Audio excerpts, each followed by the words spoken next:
सर्वांना जय भीम, जय Maharashtra. India unlimited in digital news चॅनलमध्ये सगळ्यांचं स्वागत आहे. एक आनंदाची गोष्ट आहे की महाराष्ट्र ऑल इंडिया कामगार सेना, महाराष्ट्र म्युनिसिपल कर्मचारी युनियन, अभियंता असोसिएशन युनियन, स्टेम प्राधिकरण युनियन वतीने प्रदेशाध्यक्ष रवींद्र शिंदे 12 वर्ष युनियन क्षेत्रात काम करतात आणि गेल्या सेवानिवृत्त झाल्यापासून 2-3 वर्ष प्रभावीपणे काम करत आहेत. सेवानिवृत्त मी 1.5 वर्ष झाला मला.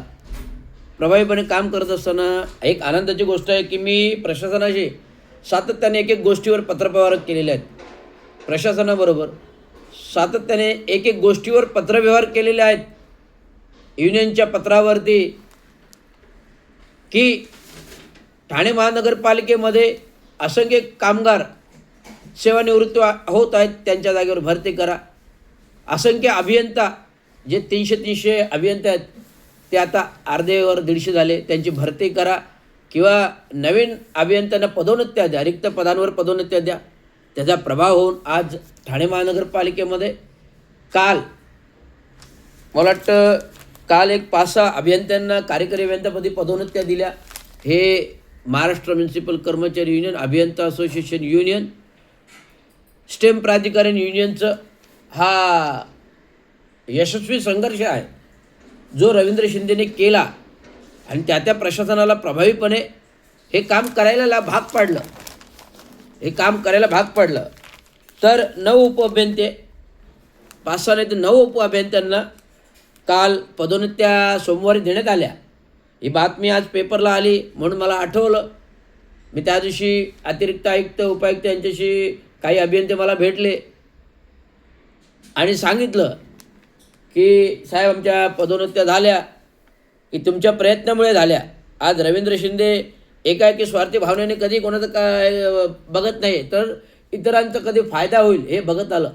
रवींद्र शिंदेचं भलं महानगरपालिकेने नुकसान केलं, राजकीय दबावाने नुकसान केलं, पण रवींद्र शिंदे स्वतःचं नुकसान झालं म्हणून थांबला नाही. तर आपल्यामुळे इतरांचं नुकसान होऊ नये. जसं माझं झालं, माझ्यावर बेतलं, पॉलिटिकल गेम झाला, पॉलिटिकल कोणी दबावाने मला 3-3, 4-4 वेळा सस्पेंड केलं, काही नुकसान केलं, काही कामं काढले काय, परंतु ते कधी मी लागू धरलं नाही. परंतु प्रभावीपणे काम करतोय आणि इतर लोकांसाठी भांडतोय, हे माझं विशेष महत्त्व आहे. जे आमच्या बाबांचे तत्त्व होते, स्वार्थी धोरण कधी स्वतःसाठी ठेवले नाही, लोकांसाठी भांडत राहिले, तेच धोरण आम्ही घेऊन चाललो. ठाणे महानगरपालिकेत अनेक वर्षापासून पदोन्नतीच्या प्रतीक्षक असलेले 9 अभियंत्यांना, उपअभियंत्यांना प्रमोशन देऊन राजकुमार पवार कार्यकारी अभियंता पदी बढती देण्यात आली. राजकुमार पवार, महेश बोराडे, केशव कांबळे, अनंत बडे, सय्यद सलीम, अजून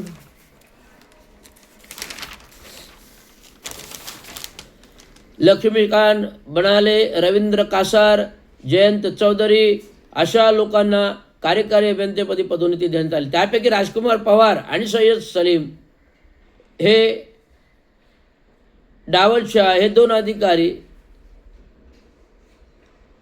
अधिकारी महानगर झोपडपट्टी विशेष प्राधिकरणाकडे काम करत आहेत. महानगरपालिकेत अनेक वर्ष बढती देण्यात आली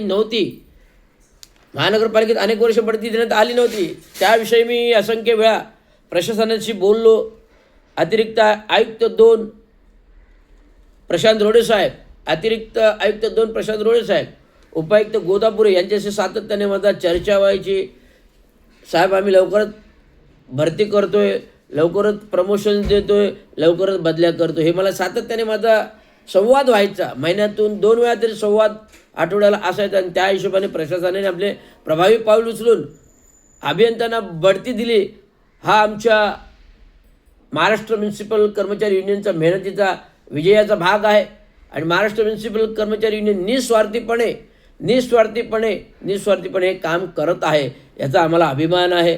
आणि मी संपूर्ण प्रशासनाचे अधिकारी म्हणजे आयुक्त ठाणे महानगरपालिका सौरव राव, अतिरिक्त आयुक्त प्रशांत रोडे आणि उपायुक्त गोदापुरे या सर्वांचं मी एक आभार मानतो, अभिनंदन करतो की त्यांनी महानगरपालिका अभियंत्यांना असेच पुढील सहकार्य करावं आणि कुठल्याही प्रकारे त्यांना निलंबित करण्यात येऊ नये.